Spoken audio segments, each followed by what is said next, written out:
Alright, welcome everybody to my channel. ඉතින් මේ පාර අපි යන්න හදන්නේ පොඩි road trip එකක්. යාළුවෝ කතා කරලා කිව්වා හෙට අපේ යාළුවෙක් දන්සලක් දෙනවා අනුරාධපුරේ. ඒකත් එක්කම පෝය and long weekend එකක්. අපි යමුද පොඩ්ඩක් අනුරාධපුර පැත්තේ ගිහිල්ලා කියලා. ඉතින් right. අපි රෑ 12ට පිටත් වුණා මෙන්න මේ විදිහට. දිග road trip එකක්. කොහමද රෑ 12ට පිටත් වුණාට පාන්දර 4:00 5 වෙද්දී අනුරාධපුරේ ළඟට ගියා.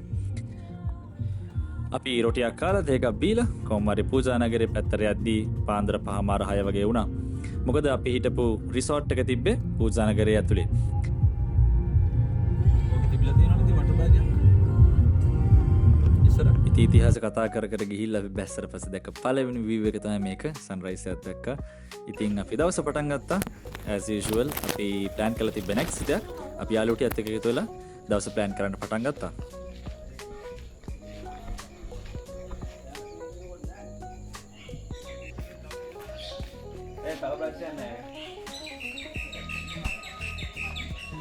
අපි කොළඹින්ද අනුරාධපුරයට ආවා.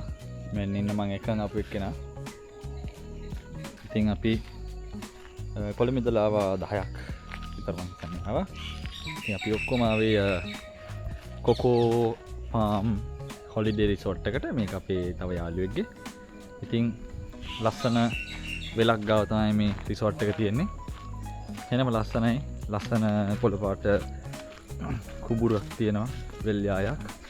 ඉතින් කුරුල්ල කෑ ගහනවා එහෙනවා. ලස්සන ගස් සෙට් එකක් තියෙනවා. අපි බලමු ලොන් වීකෙන්ඩ් එකේ අනුරාධපුර ට්‍රිප් එක කොහොම තියෙද කියලා. ඉතින් අපි මුලින්ම ප්ලෑන් කරේ ශ්‍රී මහා බෝධියට ගිහිල්ලා එතන පොඩි පූජාවට සම්බන්ධ වෙලා එතනින් පස්සේ සාමාන්‍ය විදරුවන් වලිසය පැත්තට ගිහිල්ලා එහෙම දවස පටන් ගන්න. ඉතින් අපි මේ විදිහට කට්ටිය එකතු වෙලා වන්දනාමාන කළාම දවස පටන් ගත්තා. ලොන් වීකෙන්ඩ් එකක් නිසා සෑහෙන සෙනග හිටියා. අනුරාධපුර මුළු ටවුන් එකේම මුළු පූජා ස්ථාන හැම එකම මේක හරි ක්‍රියේටිව් එකක්.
ඊට පස්සේ මම දැක්කේ කලින් දැකලා නැති මල් జాතියක් දියබෙරළිය මල්. ඉතින් ඔන්නෝ තමයි දියබෙරළිය මල් කියන හරිම ලස්සනයි හරිම සුවඳයි.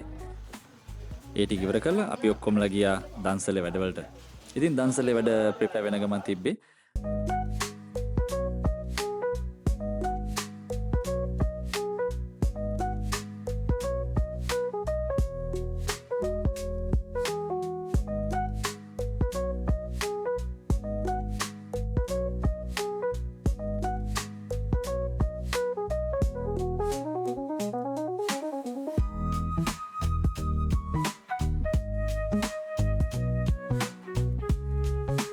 ඊට පස්සේ අපි කට්ටිය එකතු වෙලා හවස් වරුවේ කලින් ගිහිල්ලා නැති තැන්වල පොඩ්ඩක් ඇවිදින්න පටන් ගත්තා.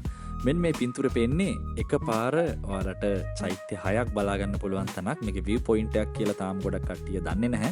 හැබැයි හරිම ලස්සන view point එකක්. alright ඊට පස්සේ අපි road trip එකේ ඊටු ටික continue කරන්න පටන් ගත්තා. අපි හිතුණා ත්‍රිකුණාමලේ පැත්තට ගියත් හොඳයි කියලා. ඉතින් අපි හිතුවා යන් ත්‍රිකුණාමලේ කියලා. ඉතින් මේකේ තියෙන්නේ පැය 4ක් වගේ කාලයක් අපි එක දිගට අනුරාධපුර ට්‍රින්කෝ රෝඩ් එකේ පොඩි රෝඩ් ට්‍රිප් එකක් ගියා. එහෙම ගිහිල්ලා අපි ආවේ හරියටම උප්පුවේලි වලට.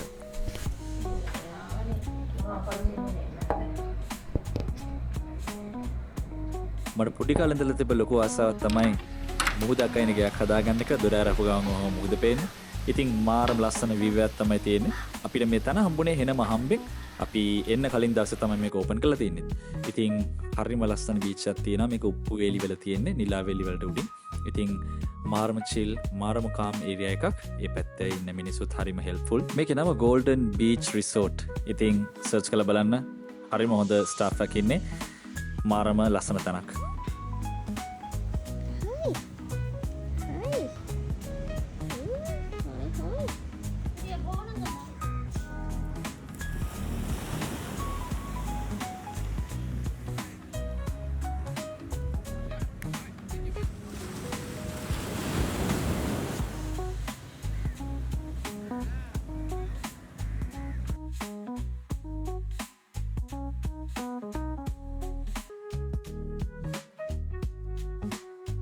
ඉතින් මෙන්න මේ වගේ ලස්සනට දවස් 3ක් අපි ත්‍රිකෝල ගත කරා. ඉතින් ඒකේ තව ගොඩක් ඇක්ටිවිටීස් අපි කරා. ඩයිවිං කරා, අපි බෝට් රයිඩ්ස් ගියා. ඉතින් ඔක්කොම ඉවර කරලා අපි ආයෙ එන ගමන් තමයි මෙන්න මේ ලස්සන කන්තලේ වැව දැක්කේ.